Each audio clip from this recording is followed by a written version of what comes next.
Hello friends, একটা নতুন video নিয়ে চলে এসেছি। দেখুন আমি কোথায় যাচ্ছি। আমি যাচ্ছি বড় মায়ের মন্দিরে। তো অনেক অপেক্ষার অবসানের পর মায়ের কাছে যাচ্ছি। মায়ের কাছে যাওয়া তার মুখের কথা না। তো আমি একদিন ছুটি বের করলাম, একটা দিন, সেদিন আমার ছুটি ছিল। তো দেখুন আমি কি করে যাবেন আমি বলে দিচ্ছি। এটা হচ্ছে হাওড়া থেকে আমি চুঁচুড়া ট্রেনের টিকিট কেটেছিলাম। তো টিকিট কাটার পরে আমি চুঁচুড়ায় দেখবেন লোকাল ট্রেন, সেখানে আপনি নেমে যাবেন। লোকাল ট্রেনে নামার পরে সোজা নিচের দিকে রাস্তা আছে, সে রাস্তায় নেমে একটা ম্যাজিক বলে গাড়ি আছে, 10 টাকা, বেশি খরচা না। তো 10 টাকা করে গাড়িটাতে আপনাকে ওই বড় মায়ের মন্দিরের সামনে পৌঁছে দেবে।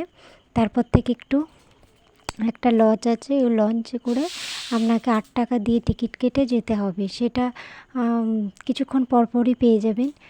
তো তারপর ওই ওখানে যাওয়ার পর তারপর আমরা দেখুন এখন যাচ্ছি ওই লজের মধ্যে।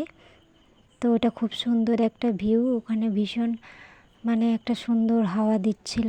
দেখুন আমি মায়ের মন্দিরের সামনে চলে এসেছি। এসেই আমি ওখানে তো দেখুন আমি লাইনে দাঁড়িয়ে গেছি। ওখানে আমি হাত পা ধুয়ে নিলাম, তারপর পুজোর ডালা কিনে নিলাম, 100 টাকা করে ডালা।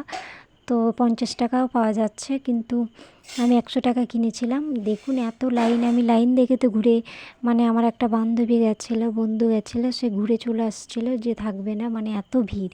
তো মিনিমাম কয়েক হাজার বা লাখ হয়ে যাবে গুনিনি। তো ভীষণই মানে ওখানে যতটা নৈহাটি মানে মানে আমরা কত কিলোমিটার দূরে ছিলাম আমার আন্দাজ নেই। তো ভীষণ লাইন শেষ হচ্ছে না, তো ভীষণটা দূরে। তো যাই হোক মায়ের মন্দিরে আমি অবশ্যই মানে এতটা দূরে আসতে পেরেছি, এটাই অনেক। দেখে তো আমি খুব খুশি। এসে দেখছি মায়ের মন্দিরে সে মানে 11টায় লাইন দিয়েছি।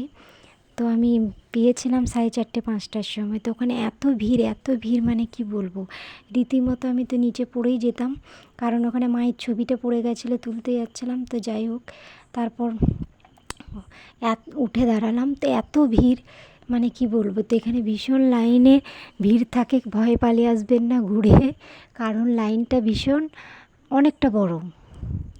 তো আমরা ওখানে ছিলাম লাইনে, রোদ্দুরুতে ভীষণ গরম। তারপর মায়ের অনেক ছবি কিনি, ফটো। তারপর দেখুন মায়ের মন্দিরে আমি চলে এসেছি। ওখানে